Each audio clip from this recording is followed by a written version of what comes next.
Hello সবাইকে। তো আজকের ক্লাসে আমরা ইংলিশ গ্রামারের একটি ইম্পর্টেন্ট টপিক কমপ্লিটিং সেন্টেন্স শুরু করতে যাচ্ছি। তো এখানে আমাদের কিছু বাক্য দেওয়া হয় এবং সেই বাক্যগুলো ইনকমপ্লিট থাকে। আমাদের কাজই হলো সেই বাক্যগুলোকে কমপ্লিট করা।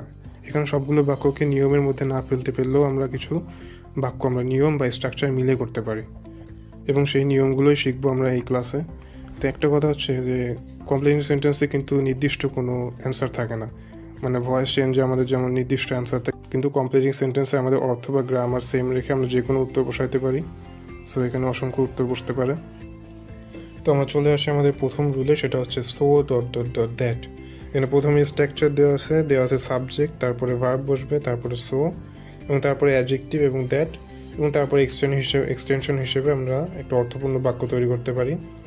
তো প্রথম উদাহরণে দেওয়া আছে দি মুভি ওয়াজ সো ফানি। এখানে সোর পরে দেখো একটা অ্যাডজেক্টিভ বসছে ফানি।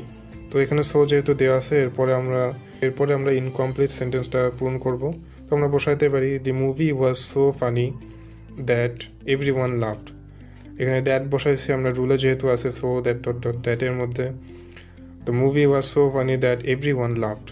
তো মুভিটা এতই হাস্যকর ছিল যে সবাই হাসছিল। এখানে পরে উদাহরণে আসে হি ওয়াজ সো টায়ার্ড, তার মানে সে এত ক্লান্ত ছিল, এবং সো রুলে আছে, তার মানে আমাদের দ্যাট এবং তারপরে একটা বাক্য পূরণ করার জন্য আমাদের এক্সটেনশন বসাইতে হবে। তো এখানে আমরা বসাইতে পারি he was so tired that he fell asleep at his desk. এখানে আমাদের সো এবং দ্যাটের মধ্যে একটা অ্যাডজেক্টিভ অথবা অ্যাডভার্ব বসাইতে হবে। বাকি দ্যাটের পরে আমরা একটা অর্থপূর্ণ সেন্টেন্স বা ক্লজ বা ফ্রেজ যে কোনো কিছু বসাইতে পারি। তো লাস্টের উদাহরণে আছে হি স্পোক সো কুইকলি, তারপরে সোর পরে একটা অ্যাডভার্ব বসছে হি স্পোক সো কুইকলি, আমরা বসাতে পারি he spoke so quickly that I could not understand her. তার মানে সে এত দ্রুত কথা বলেছে যে আমি তাকে বুঝতেই পারিনি। এখানে স্ট্রাকচারটা জাস্ট দিয়েছি তোমাদের বোঝানোর জন্য, যদিও এটা মনে রাখার তেমন কোনো প্রয়োজন নেই। তোমরা জাস্ট নিজেদের মতো করে একটা সহজ উদাহরণ মাথায় রেখে দিতে পারো, সেটাই বরং আরও ভালো হবে। পরে সেটা মনে করে তোমরা লিখতে পারবা। তো এর পরের রুল যেটা, সেটা হচ্ছে সো দ্যাটের অর্থ হচ্ছে যেন বা যাতে। তো সো দ্যাটের রুলে আমাদের দুইটা মোডাল ভার্ব আসে, সেটা হচ্ছে মে, ক্যান অ্যান্ড মাইট অথবা কুড। আমাদের একটা বাক্য তৈরি করতে গেলে অবশ্যই এই দুইটা মোডাল ভার্বে যে কোনো একটি অবশ্যই বসাতে হবে। এবং স্ট্রাকচারটা যদি আমরা দেখি যে subject plus verb plus so that, এরপর আছে সাবজেক্ট, তারপর আমরা যে কোনো মোডাল ভার্বে একটা বসাবো, তারপর আছে ভার্ব। তো আমরা একটা উদাহরণ দেখলে আমরা সহজেই বুঝতে পারবো। এখানে প্রথম উদাহরণে দেওয়া আছে আই র্যান সো দ্যাট। তখন আমরা একটা অর্থপূর্ণ বাক্য তৈরি করবো এবং তার মধ্যে অবশ্যই আমাদের মোডাল ভার্বের একটা শব্দ অবশ্যই বসাতে হবে। সো এখানে আমরা বসাতে পারি I ran so that I wouldn't be late. এখানে আই আমরা সাবজেক্ট হিসেবে বসাইছি যেমনটা স্ট্রাকচারে দিয়েছি, এবং আমরা মোডাল ভার্ব হিসেবে বসিয়েছি উডেন্ট বি লেট, একটা অর্থপূর্ণ বাক্য তৈরি করতে। তো পরের উদাহরণে আমরা দেখি I said my alarm early so that. তো এখানে আমরা অর্থপূর্ণ বাক্য তৈরি করার জন্য আমরা বসাতে পারি I said my alarm early so that I wouldn't miss the train. এখানে আমরা দেখো মডাল ভার্ব হিসেবে বসাইছি উডেন্ট, আগেরটার মতোই সেম। তোমরা অন্য কিছু বসাতে পারো, এখানে মাইটও বসাইতে পারো।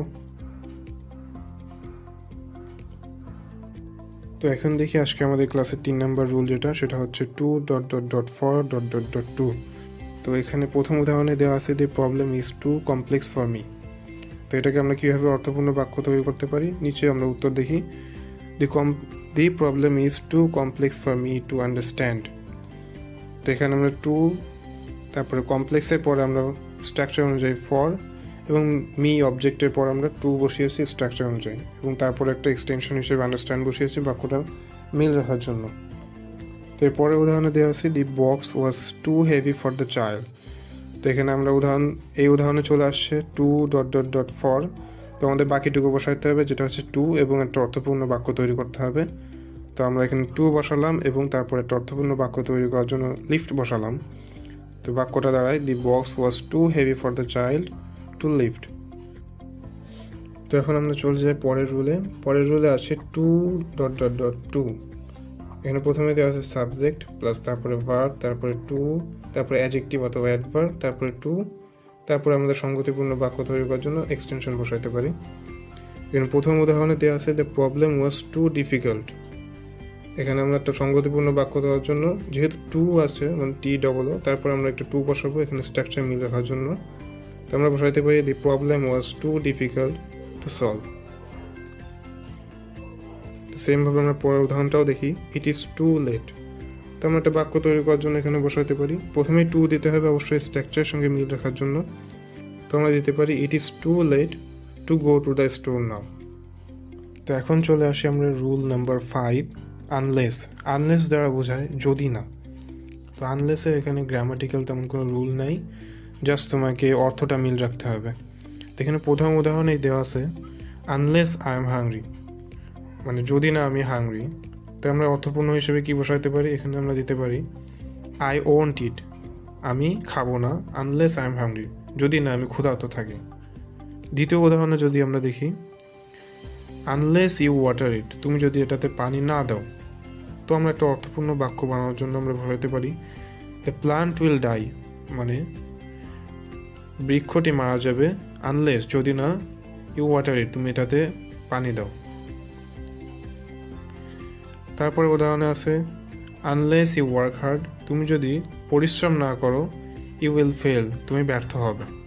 তো এরকম এটাতে আমাদের তেমন কোনো গ্রামাটিক্যাল রুল নাই, জাস্ট তুমি অর্থ মিল রেখে যে কোনো কিছু বসাইতে পারো।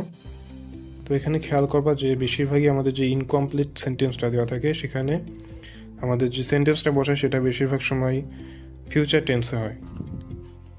তো পরের রুল আমরা চলে যাই, যেটা হচ্ছে আনটিল অথবা টিল। তো আনটিল আর টিল দ্বারা বোঝায় যতক্ষণ না পর্যন্ত। তো এটাও আমাদের সেম কোনো গ্রামাটিক্যাল তেমন নিয়ম নেই, জাস্ট আমাদেরকে অর্থ মিল রেখে বাক্য তৈরি করতে হবে।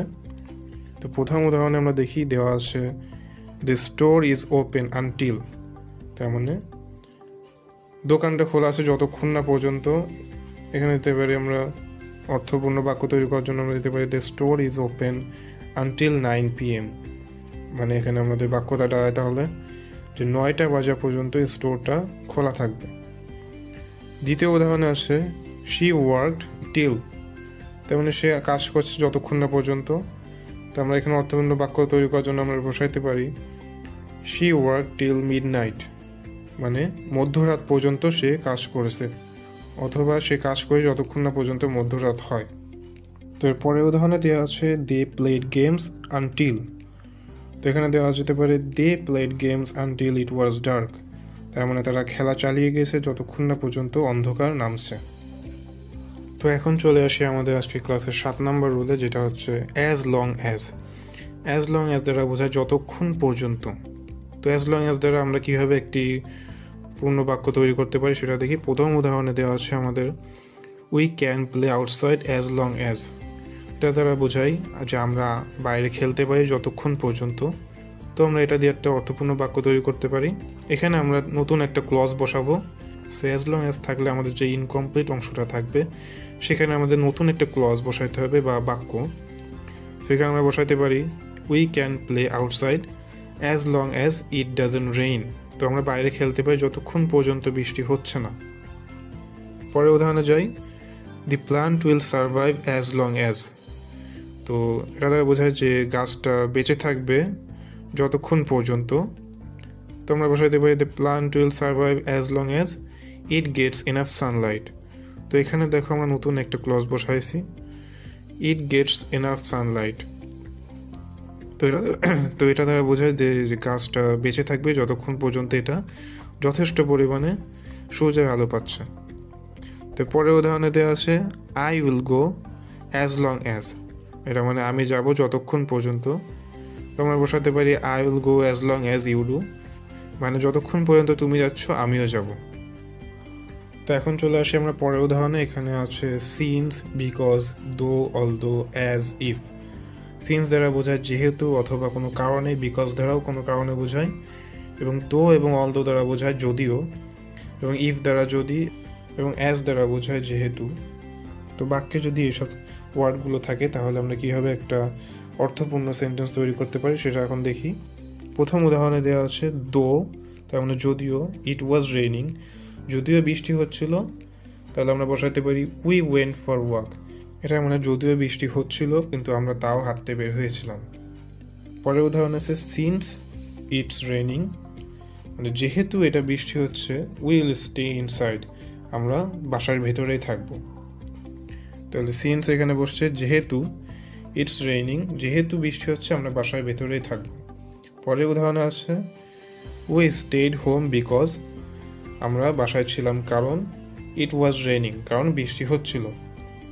পরের উদাহরণে আছে ইফ ইট রেইনস, যদি বৃষ্টি হয়, উই ওয়ন্ট গো, আমরা বাইরে যাব না। তো এখানে ইফের যে কন্ডিশনালের রুল আছে, ফার্স্ট কন্ডিশনাল, সেই ফার্স্ট কন্ডিশনাল রুলটা এখানে বসছে। তো পরের উদাহরণে আছে crops did not grow well since, এখানে সিন্স কিন্তু যেহেতু বা কারণে বসে নেই, এখানে সিন্স বসছে যখন থেকে। তো crops did not grow well যখন থেকে দেয়ার ওয়াজ এ ড্রট, সেখানে খরা হয়েছিল। তো যখন থেকে সেখানে খরা হয়েছিল তারপর থেকে শস্য তেমন উৎপাদন হয় নাই। তো এখন চলে আসি আমাদের আজকে ক্লাসে 9 নম্বর রুলে, যেটা আছে ইনস্পাইট অফ অথবা ডিসপাইট। ইনস্পাইট অফ অথবা ডিসপাইট দ্বারা বোঝায় সত্ত্বেও। এখানে দুইটা সেন্টেন্সের মধ্যে বৈপরীত্য লক্ষ্য করা যায়। প্রথম উদাহরণে আমরা দেখলে বুঝতে পারবো যে এখানে আছে ইনস্পাইট অফ হিজ এজ, তার বয়স থাকা সত্ত্বেও, হি র্যান দ্য ম্যারাথন, সে ম্যারাথন দৌড়েছে। এখানে বোঝা যাচ্ছে তার বয়স বেশি থাকা সত্ত্বেও সে ম্যারাথনে দৌড়েছে। এখানে প্রথম বাক্যের সঙ্গে বিপরীত বাক্যের কিন্তু বৈপরীত্য লক্ষ্য করা যায়। পরের উদাহরণে যদি আমরা দেখি আছে ডিসপাইট, কিন্তু ডিসপাইটের পরে কিন্তু অফ বসে না, শুধু ডিসপাইট বসবে। তো ডিসপাইট দ্য ডিফিকাল্টি, তার মানে ডিফিকাল্টি থাকা সত্ত্বেও। তো আমরা বসাইতে পারি despite the difficulty they completed the project, তো সেখানে সমস্যা থাকা সত্ত্বেও তারা কাজটি সম্পূর্ণ করেছে। তো পরে উদাহরণ আছে ইনস্পাইট অফ দ্য নয়েজ, আগেরগুলোর মতোই, যে শব্দ থাকা সত্ত্বেও হি স্লেপ্ট সাউন্ডলি, সে খুব ভালোভাবে ঘুমিয়েছে। তারপরে উদাহরণে আছে ডিসপাইট হিজ গুড কোয়ালিফিকেশন, তার মানে তার ভালো যোগ্যতা থাকা সত্ত্বেও আমরা দিতে পারি he did not get the job, তার ভালো যোগ্যতা ছিল তাও সে কাজটা পায় নাই। তো এখন চলে আসলাম আমাদের আজকে ক্লাসের লাস্ট নাম্বার রুলে, 10 নম্বর রুল। তো এখানে আছে ইনস্টেড অফ অথবা ইন লিউ অফ, এই দুইটা দ্বারাই বোঝায় সেম জিনিস, পরিবর্তে। তো বাক্যে যদি দেওয়া থাকে ইনস্টেড অফ অথবা ইন লিউ অফ, তো সেটার অর্থ বুঝে আমরা একটা কমপ্লিট সেন্টেন্স তৈরি করব। তো এখানে প্রথম উদাহরণেই দেওয়া আছে I will have tea instead of coffee, তো এর মানে হচ্ছে আমরা কফির পরিবর্তে চা নিব। পরে উদাহরণে দেওয়া আছে we decided to stay home instead of, এখানে বসাইতে পারি we decided to stay home instead of going to the movies, তো এখানে হবে আমরা মুভিজ দেখতে যাওয়ার পরিবর্তে আমরা সিদ্ধান্ত নিলাম যে আমরা বাসায় থাকবো। তারপরে উদাহরণে দেওয়া আছে ইন লিউ অফ, এখানে আমরা ইনস্টেড অফ বসাইতে পারি, দুইটা এখানে সেম কাজ করে। তো in lieu of a formal dinner, তা আমাদের একটা ফর্মাল ডিনারের পরিবর্তে পরের বাক্যটা বসাইতে হবে এখন। তো in lieu of a formal dinner we had a picnic, তো আমাদের একটা ফর্মাল ডিনারের পরিবর্তে আমরা আয়োজন করছি একটা পিকনিকের। এবার লাস্ট উদাহরণটা দেখি আমরা, দেওয়া আছে in lieu of a refund, তো এখানে রিফান্ড বলতে বোঝাচ্ছে কোনো কিছু ফেরত দেওয়া। তো আমরা এটা অর্থপূর্ণ বাক্য হিসেবে বসাতে পারি যে they offered a gift card in lieu of a refund, তার মানে তারা রিফান্ডের পরিবর্তে আমাদেরকে গিফট কার্ড অফার করলো। তো আজকের পার্টে 10টা রুল পর্যন্তই থাকবে, আমরা বাকিগুলো নেক্সট পার্টে আলোচনা করব। তো এখন পর্যন্ত আমরা যে রুলগুলো পড়লাম সেটা দিয়ে আমরা কিছু প্র্যাকটিস করে নিই। এখানে দেওয়া আছে বিগত বছরগুলো আসা কিছু প্রশ্ন, যেগুলো আমরা এখন সলভ করব। ক্লাসটা যদি মনোযোগ দিয়ে দেখে থাকো, আশা করি এগুলো সবই তোমার কাছে সহজ লাগবে। তো চলো আমরা সমাধান করা শুরু করি। তো তোমরা এখানে একটু পজ করে নিতে পারো এবং নিজেদের মতো যে উত্তর তোমাদের মনে হয় সেগুলো কমেন্ট বক্সে জানাতে পারো। তো আশা করি তোমাদের লেখা শেষ হয়ে গেছে, তো আমরা আমাদের সলভিং ক্লাসটা শুরু করে দিই। এখানে প্রথম উদাহরণে দেওয়া আছে our brave son sacrifice their life so that, তখন আমাদের সাহসী ছেলেরা তাদের জীবন উৎসর্গ করেছে যাতে বা যেন। তো এখানে আমরা বসাইতে পারি our brave son sacrifice their life so that we could live in freedom, মানে আমরা স্বাধীনভাবে চলতে পারি, স্বাধীনভাবে বসবাস করতে পারি। এছাড়াও অন্য বিভিন্ন ধরনের অসংখ্য উত্তর হতে পারে, এমনটাই না যে এই উত্তরই হতে হবে, তোমরা যে কোনো উত্তর মিলাইতে পারো, কিন্তু সেগুলো অর্থপূর্ণ এবং গ্রামাটিক্যালি সঠিক হওয়া লাগবে। তো এখানে আমাদের যে রুলটা আসে সেটা হলো সো দ্যাটের রুল। তো এরপরে উদাহরণ আমরা যাই, দেখি 5 years past since, সিন্সের রুল আছে, কিন্তু এখানে সিন্স বলতে কি বোঝায় সেটা আমরা প্রথমে বুঝবো। তো এখানে সিন্স বলতে বোঝাচ্ছে যখন, তার মানে 5 years past since যখন, আমরা বসাইতে পারি 5 years past since we last saw each other, মানে আমরা একে অপরের সাথে দেখা হয়েছিল তারপরে 5 বছর কেটে গেছে। তো পরে উদাহরণে আসি যে if a student mixes with evil companions, তো এর মানে বোঝাচ্ছে যে কোনো ছাত্র যদি অসৎ সঙ্গের সঙ্গে বেশি ঘোরাফেরা বা মেশামেশি করে তাহলে কি হতে পারে। তো এখানে আমরা সেই কন্ডিশনাল রুল ফেলাতে পারি, তো বসাতে পারি if a student mixes with evil companions they will likely to adopt negative behaviours, তার মানে তারা বিভিন্ন অনৈতিক বা নেতিবাচক আচরণ ব্যবহার এগুলো শিখতে পারে এমন। তো তোমাদের আরও বিভিন্ন উত্তর থাকতে পারে। তো এরপরে উদাহরণে দেখি যে দেওয়া আছে আনলেস ইউ স্টাডি অ্যাটেন্টিভলি, তো যদি না তুমি মনোযোগ সহকারে লেখাপড়া করো তাহলে কি হতে পারে যে unless you study attentively you will regret it later, তুমি পরে পস্তাতে পারো বা পরে আক্ষেপ করতে পারো এই বিষয়টা নিয়ে এমন। তারপরে উদাহরণ আছে ডিসপাইট ওয়ার্কিং হার্ড, তার মানে কঠোর পরিশ্রম করা সত্ত্বেও our farmers do not get what, তো এরপরে বসাইতে পারি our farmers do not get what they deserved, বা মানে আমাদের ফার্মাররা যেটা ডিজার্ভ করে বা যেটা তাদের প্রাপ্য সেটা তারা পায় না এমন। তো